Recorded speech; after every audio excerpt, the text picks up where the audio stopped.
This is the scientific perspective of godly knowledge of dated 3rd of January 2026. And the main theme of the Murli is समय कम है, याद ही समाधान है. सो बाबा मुरली में कहते हैं कि हम सबसे बड़ा जो धोखा खुद को देते हैं वो ये सोच के देते हैं कि अभी टाइम पड़ा है, बाद में पुरुषार्थ कर लेंगे. बाबा मुरली में कहते हैं कि यही विचार आत्मिक गिरावट की शुरुआत है. क्यों? क्योंकि somehow brain has a procrastination bias. We assume future में we will become more disciplined than present में जो हम हैं. But spiritually this becomes dangerous because death is uncertain deadline. Sanskars or habits get stronger day by day. Okay. Memory of God is neural rewiring practice. तो जितना delay उतना जो हमारे पुराने संस्कार हैं वो स्ट्रॉन्ग होते हैं. हम कभी सेम चीज़ को प्रैक्टिस करके ये नहीं बोल सकते कि मेरा संस्कार चेंज हो जाएगा. बिकॉज मैं सेम चीज़ डिले करने की प्रैक्टिस कर रही हूँ तो कभी संस्कार चेंज हो ही नहीं सकता जब तक मैं उस संस्कार के पैटर्न को ब्रेक ना करूँ. जब तक मैं नया पैटर्न शुरू ना करूँ चीज़ें अपने आप नहीं होती हैं. सो ये जो प्रोकास्टिनेशन की हमारी आदत है, this is really dangerous for our growth, for our future and for my self. Right. तो जितना याद उतना सोल पावर स्ट्रॉन्ग होती है. बेसिकली अगर हमें बैठ के याद करने में इंटरेस्ट नहीं है, अगर मुझे भगवान को समय देने में इंटरेस्ट नहीं आ रहा है आज की डेट में, तो ये चीज़ हमें समझ लेनी चाहिए कि समहाउ हमारे अंदर कुछ प्रॉब्लम है और हम कभी अपने उन प्रॉब्लम्स को सॉर्ट नहीं कर सकते जब तक मुझे मेडिटेशन करना इंटरेस्टिंग ना लगे. इंटरेस्टिंग ना लगने के रीज़न का पता करना ज़रूरी है, बट उसको छोड़ देना ज़रूरी नहीं है. ठीक है, उसको इंटरेस्टिंग बनाना ज़रूरी है, बट याद करे बिना कुछ भी चीज़ें सॉल्व नहीं होगी. क्योंकि हमें पावर ही मेडिटेशन करने से आती, कनेक्ट करने से आती है, उनके सामने बैठने से आती है. सेकेंड पॉइंट में बाबा याद कर रहे हैं कि याद के बल से ही विकर्मा जीत बनेंगे. इसका गहरा अर्थ है कि यहाँ पे विकर्म जो है वो इमोशनल, मेंटल और कार्मिक टॉक्सिसिटी है. जब आत्मा देहाभिमान में होती है तो रिएक्शन हमारे फास्ट होते हैं. ऑफ कोर्स एंगर हमारा नेचुरल रहता है, अटैचमेंट एडिक्टिव होता है, ओवर थिंकिंग कॉन्स्टेंट रहती है, और याद में रहने से हमारी अवेयरनेस इंक्रीज होती है क्योंकि प्री फ्रंटल कॉर्टेक्स एक्टिवेट होता है. अमेगडाला जो है वो काम होता है जिसकी वजह से हमें डर कम लगता है, गुस्सा कम आता है, इमोशनल रेगुलेशन स्ट्रॉन्ग बनता है, डिसीजन मेकिंग प्योर हो जाती है. एक मेडिटेशन रिसर्च ही कहती है कि regular remembrance practice reduces stress chemistry and rewires response patterns. है ना, पाप कटते जाते हैं. इसको बाबा सिंपल लैंग्वेज में ऐसे कह देते हैं. ओके, साइंटिफिक लैंग्वेज में ऐसे कहते हैं कि नेगेटिव न्यूरल पैटर्न्स वीक होते हैं. ओके, तो समहाउ जो वर्ड्स बाबा यूज़ करते हैं वो अलग हैं, बट वो बहुत लॉजिकल है, वो कुछ सोच समझ के बोलते हैं, है ना. नेक्स्ट पॉइंट में वो बात कर रहे कि कल करते मर जाएंगे. एक साइकोलॉजिकल ट्रूथ है. सो इस लाइन से मैं फियर नहीं, बट ये एक वेकअप है, मतलब it's a wake up logic. People don't fail spiritually because they are bad, they fail because they keep saying later will do that, later will do that.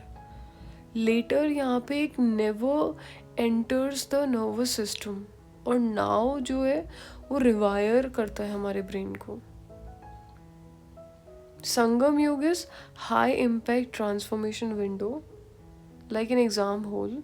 Last minute entry allowed नहीं है यहाँ पे, है ना. कोई भी सिचुएशन आने पे मैं ये नहीं सोच सकती कि अभी मैं क्या प्रिकॉशन लूँ. प्रिकॉशन पहले लेने पड़ते हैं, तैयारी पहले करनी पड़ती है. अब बिल्कुल ही जब सिचुएशन आ गई है तब मुझे स्टेबल नहीं रहा जा रहा है, बिकॉज जब मैं नॉर्मल थी तभी I was not practicing anything, I was not happy in that moment also, I was not preparing for the situation, right. So हम ये सोचते हैं कि परिस्थिति आने पे मुझे गुस्सा आ जाता है। जब परिस्थिति नहीं आई है तब कर क्या रहे हैं हम? क्या मैं कोई अफर्मेशन प्रैक्टिस कर रही हूँ? क्या मैं किसी अवेयरनेस में हूँ? क्या मैं थोड़ा भी सोल कॉन्शियसनेस प्रैक्टिस कर रही हूँ? क्या मुझे कुछ चीज़ें याद है? क्या मैं दिन में ब्रेक ले रही हूँ? हम पुरुषार्थ कर ही नहीं रहे, एंड सिचुएशन आने पे तो हम ओवर रिएक्टिव होंगे ही, एंड देन हम कहते हैं कि हमारे अंदर ट्रांसफॉर्मेशन नहीं होता है। टाइम मिलने पे भी मैं मेडिटेट नहीं कर रही हूँ, मैं सुबह नहीं उठ रही हूँ, मैं शाम को नहीं बैठ रही हूँ, मैं सोने से पहले कुछ भी नहीं कर रही हूँ, एंड फिर एक दिन रैंडम कोई बड़ी सिचुएशन आती है and I am over reactive, I am not able to deal with that situation, then I am thinking कि ज्ञान में चलने के बाद भी चीज़ें सेटल नहीं हो रही हैं। सो प्रॉब्लम मेरी है ना? तो ये चीज़ें हमें चेक करनी चाहिए। कल कल पे शिफ्ट नहीं कुछ करना है। रूहानी खुदाई खिदमतगार कौन है? Not just centre teachers, not just speakers, anyone who helps a soul remember who they really are। सबसे पहली और सबसे बड़ी सेवा यही होती है, किसी को ये रियलाइज करवा पाना दैट दे आर एनर्जी।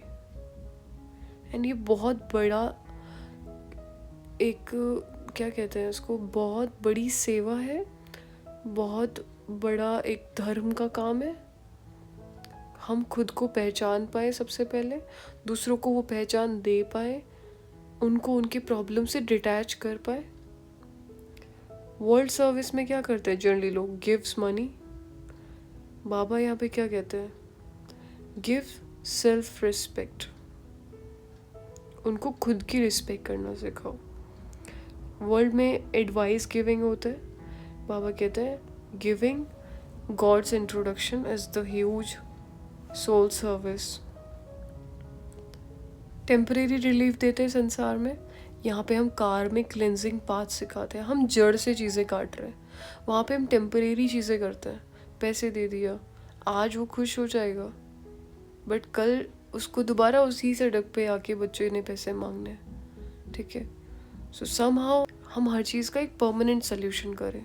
बाबा हमें परमानेंट सोल्यूशन देते हैं। वो हमारे प्रति सिंपैथी नहीं रखते, वो हमें एक स्पिरिचुअल आइडेंटिटी देते हैं। सेल्वेज वर्ड यूज़ हुआ है, तो salvage is pulling a soul out of the body, conscious drowning. Okay, so हमारी संसार में जो भी लोग हैं, जो भी सोल्स हैं, जो भी हम आपस में एक दूसरे को हेल्प करते हैं, वो एक टेम्परेरी सोल्यूशन देते हैं। बाबा हमें आके सीधा कहते हैं कि मैं तुम्हारी बीमारियों में तुम्हें हेल्प करने नहीं आया हूँ, छोटी छोटी चीज़ें तुम्हारी सॉर्ट करने नहीं आया हूँ, तुम्हें सोल कॉन्शियस बना के घर ले जाने आया हूँ। मतलब वो सीधी बड़ी प्रॉब्लम ख़त्म करने की बात कर रहे हैं कि उसमें सारी चीज़ें आ जाती हैं। फिर चाहे हमें पशु पक्षियों की हेल्प करनी है, चाहे हमें ह्यूमन की हेल्प करनी है, चाहे दूसरों का दर्द कम करना है, चाहे किसी को और बड़े कष्ट से बाहर निकालना है, वो हर चीज़ इसके अंदर कंक्लूडेड है कि you just make them soul conscious and connect them with बाबा। वो चीज़ें अपने आप सोल्व हो जाएंगी, राइट? तो कई बार लोगों को ऐसा लगता है कि बोरिंग है, बट ये चीज़ बहुत लॉजिकल है एंड बहुत लॉन्ग लास्टिंग है। कोई 4 दिन की वो चीज़ नहीं है कि ठीक है बस हो गया, नहीं, लाइफ चेंज होती है इससे ना, इस नॉलेज से।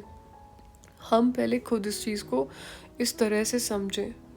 याद की यात्रा की बात कर रहे हैं बाबा, कहते सबसे क्यों सबसे कठिन है? बिकॉज माइंड एडिक्टेड है पास्ट रिप्ले से, फ्यूचर एंग्जाइटी से, कंपैरिजन करने से, इमोशनल ड्रामा से। यहाँ पे योग क्या करता है? Bringing attention back to I am soul, my father is supreme soul. Every time attention returns, संस्कार शिफ्ट होते हैं। तो दिस इज वाई याद में मेहनत है, बट कोई फिजिकल एफर्ट नहीं लगता, बट एक अटेंशन को डिसिप्लिन में लाने की ज़रूरत है, हमेशा अटेंटिव रहने की ज़रूरत है। एज अ स्टूडेंट्स के लिए कहते हैं ना अटेंटिव रहो। माया सबसे बड़ी ट्रिक है, तो क्यों कहते she doesn't say don't remember God, but she says कि पहले ये प्रॉब्लम सॉल्व कर लूँ फिर बैठूंगी याद में। हम करते हैं ना कि अभी हमारी एज कहाँ हुई है, अभी एज थोड़ी है, शरीर बुजुर्ग हो जावे, आत्मा शरीर वानप्रस्थ में जाए तो जाके फिर योग आदि करना चाहिए। एंड देन आई सॉ कि कुछ माताएं फिर बच्चों को पैम्पर करने में लगे रहते हैं। फिर उनको लगता है अभी तो और भी टाइम बिल्कुल नहीं है, पहले तो बीच में टाइम होता था, अभी तो बिल्कुल टाइम नहीं रहा है, अभी तो मेरा पोतरा हो गया है, पोतरी हो गई, उनकी ड्यूटीज़ बढ़ गए है ना। सो हम ये जो कहते हैं ना कि ये चीज़ होने के बाद मैं खुश होंगी, ये चीज़ होने के बाद याद में बैठूंगी, वो प्रॉब्लम सॉल्व हो गई तो बाबा को ये चीज़ करूँगी वो करूँगी। सो ये बेसिकली माया की बहुत बड़ी ट्रिक्स हैं एंड आपका समय वेस्ट हो रहा है। कुछ भी चीज़ शिफ्ट होने की ज़रूरत नहीं है भगवान को याद करने के लिए। तो यहाँ पे हमारा दिमाग हमारा मन कभी फ्री नहीं होता। ओके सो जो करना है अभी करो, जो चेंज लाना है अभी लेके आओ। कुछ भी चीज़ें कभी भी चेंज हो सकते हैं ना, मतलब अचानक समय शिफ्ट हो सकता है, कोई भी चीज़ कभी भी आ सकती है। जब चीज़ें स्टेबल है हम तब तैयारी करें। स्टेबल माइंड से पढ़ा जाता है। सिचुएशन रहने के समय एग्ज़ाम रहते टाइम पढ़ाई नहीं करनी चाहिए ना, होती है उस टाइम पे पढ़ाई। तो देवी झाड़ की सैपलिंग यहाँ लग रही है, इसका डीपर मीनिंग अगर हम समझे तो यहाँ बाबा कहते हैं that you are not just improving your self, you are planting future humanity consciousness. Each soul you help awaken, that is a future deity quality being, a vibration added to golden age blueprint. And this is really deep. We are not just training a person, but हम यहाँ पे देवी देवताओं का जो झाड़ है उसकी sapling लगा रहे हैं। We are adding a new soul to create the same vibrations on which somehow we are vibrating, and the collective vibrational field will change this world practically. धारणा के लिए मुख्य सार में बाबा ने कुछ प्रैक्टिकल होमवर्क्स दिए कि जब भी हमारा मन कहे कि बाद में करेंगे तो एक रिप्लाई करो इमिजिएटली। कल का कोई कॉन्ट्रैक्ट नहीं है, जो करना है अभी करना है, कल भी नहीं होगा वरना। ओके एक छोटी सी योगा प्रैक्टिस करनी है कि पहले stop, then breathe and then remember I am a peaceful soul, the child of supreme. Then again stop, breathe and remember. This builds attention stamina. Service in daily life में क्या करेंगे, instead of giving emotional sympathy कि हो उसके साथ ऐसा हो गया, हो उसके साथ वैसा हो गया, give spiritual identity sentence to at least 1% today कि आप नेचुरली स्ट्रॉन्ग सोल हो, बस थोड़ा माइंड टायर्ड है। एंड समहाउ अगर वो उसके बारे में पूछते हैं तो आप उसे और एक्सप्लेन करो और बहुत लॉजिकल एक्सप्लेनेशन दो। ओके और अपना तरीका हमें थोड़ा चेंज करना चाहिए अभी ज्ञान को समझाने का, लोगों को सुनाने का। ओके बाबा ने वरदान में कुछ चीज़ें समझाई, जैसे मैपन को छोड़ो, तो यहाँ पे ego in service is equal to spiritual leakage. तो आई डिड सर्विस, मैं सेवा कर रही हूँ, मैं मुरली चला रही हूँ, मैं साइंटिफिक मुरली चला रही हूँ, इससे एनर्जी ड्रॉप होती है। बाबा करवा रहे हैं, वरना किसी से भी करवा सकते हैं of course, you are just an instrument. Okay so इससे क्या होती है, एनर्जी मल्टीप्लाई होती है। साइंटिफिकली इसे कहते हैं ईगो की वजह से स्ट्रेस लोड बढ़ता है, इंस्ट्रूमेंट कॉन्शियसनेस से फ्लो स्टेट इंक्रीज होता है, और चीज़ें आप एक्सप्लोर कर पाते हो, और चीज़ें आप रिफाइन कर पाते हो, चीज़ें इम्प्रूव कर पाते हो अपने अंदर। अगर मैपन नहीं है तो, और आप ट्राई कर सकते हैं, जिस दिन आपको ये मैपन आ जाता है बस वो एक ही बार यूज़ हुए थे, फिर बुद्धि नहीं चलती है उसके अनुसार। अगर जीवन भर सीखते रहना है, पता होना चाहिए कि मेरी कैपेसिटी कितनी है, मेरा कितना दिमाग चल सकता है, कहाँ पे मेरी फ्रिक्वेंसी भगवान से अलाइन हो रही है, कहाँ पे उनकी बुद्धि है जो कनेक्ट होके काम करवा रही है, कहाँ पे मेरी है जो काम कर रही है। मुझे पता होना चाहिए मेरी लिमिटेशंस कितनी है एंड मैं कैसे इम्प्रूव कर रही हूँ। एज अ स्टूडेंट हम हमेशा सीखते रहते हैं, लेकिन वो तब तक सीख पाते हैं जब हमारे अंदर ईगो नहीं है। जिस दिन ईगो आ जाता है कि मुझे तो सब पता है, सब मैं कर लेती हूँ या मैं सब कर सकती हूँ, उस दिन हम सीखना बंद कर देते हैं और उसी दिन हम ग्रो होना भी बंद कर देते हैं। ओके, सो ये निमित्त होने का कॉन्सेप्ट ऐसे काम करता है। आपको पता होना चाहिए कि आपको सिखाने वाले, समझाने वाले कौन। ओके, वरना तो हम खुद ही पावन हो के परमधाम नहीं चले जाते अभी तक। जब हर चीज़ मुझे पता ही है, तो सारा ज्ञान मुझे पता ही है, तो कुछ भी नहीं पता है अभी प्रैक्टिकली। 0.1%। और ज्ञान इज़ 100%। अभी तक बस इतना पता है हमें। ओके, सीखते रहना बहुत ज़रूरी है। Final essence in one line, तो delay is maya, remembrance is power, service is purpose, and ego is loss. Okay, that's all for today. Om Shanti.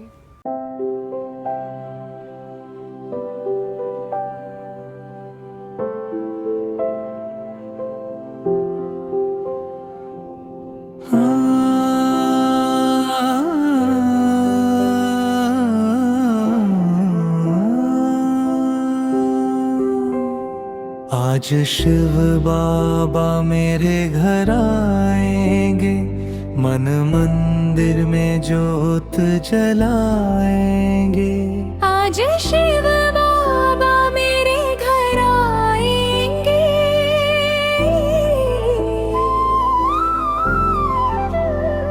तेरे रंग तेरा, तेरे रंग तेरा, तेरे रंग तेरा, तेरे रंग तेरा।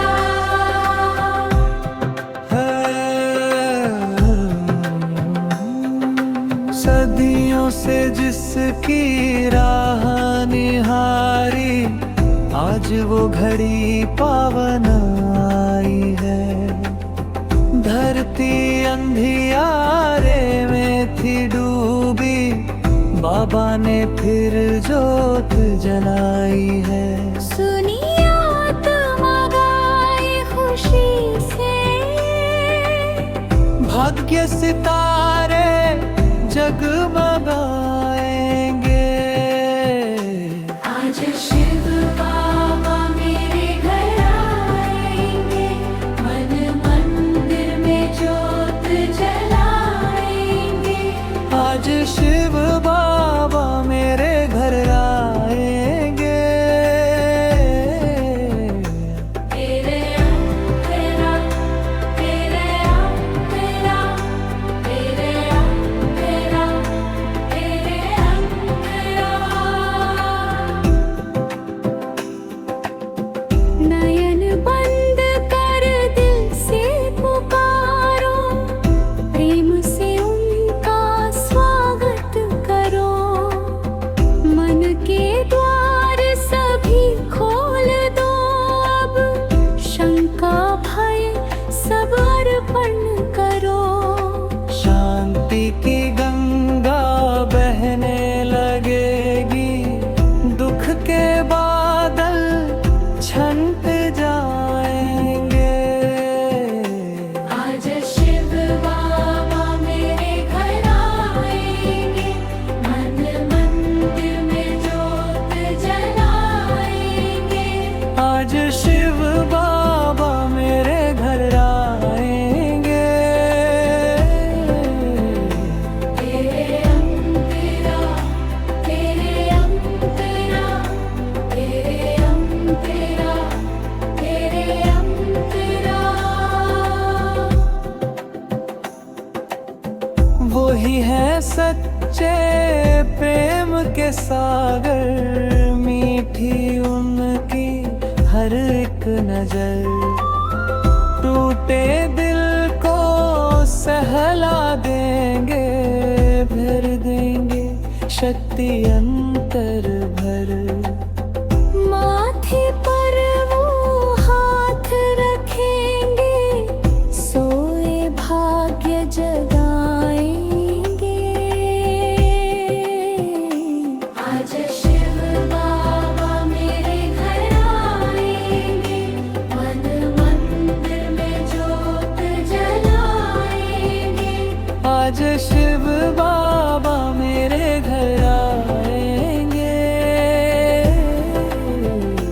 तेरे अंतरा, तेरे अंतरा, तेरे अंतरा, तेरे अंतरा।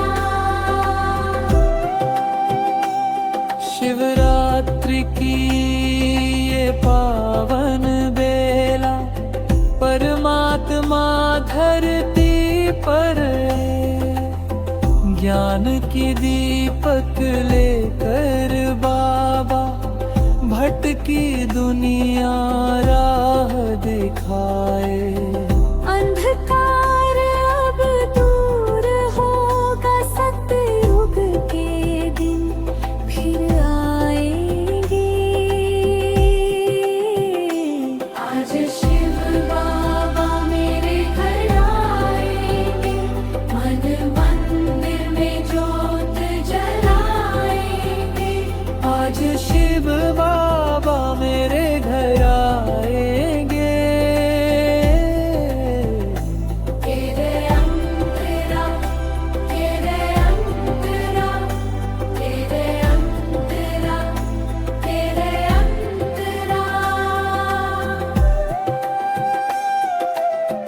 हे समापन धीमी मधुर धुन मन मंदिर में प्रेम सजाओ। पावन बन कर पास तो आओ, बाबा खुद वरदान लो गाए। जीवन को स्वर्ग बनाओ, मिलन की घड़ी मुस्काएगी। हम बाबा